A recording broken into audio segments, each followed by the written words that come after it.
In today's video, I will walk you through how to add sunlight effects in Adobe Photoshop.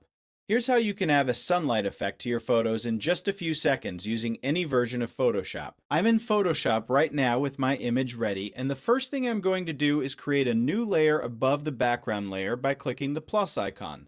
Next, add a gradient adjustment layer. After that, change the gradient style to Radial. Now click on the gradient box to open the gradient editor. Go to the basic presets and choose the black to transparent gradient. Next, we're going to create a few new color stops.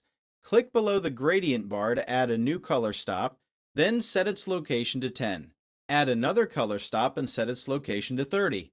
Now double-click the first color stop and change the color to white. For the second color stop, change it to a yellowish color. Then for the third color stop, make it reddish or orange, depending on the look you want. Keep the last color stop black. At the top of the black color stop, you'll see an opacity stop. Drag it all the way to the left so the effect looks softer and more natural. Then set its location to 75.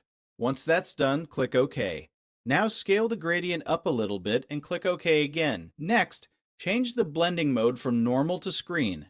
After that, click the gradient thumbnail again, and now you can move the sunlight effect anywhere in the image. You can also go back and edit the gradient colors or adjust the scale until you're happy with the result. Once everything looks good, click OK. And that's it.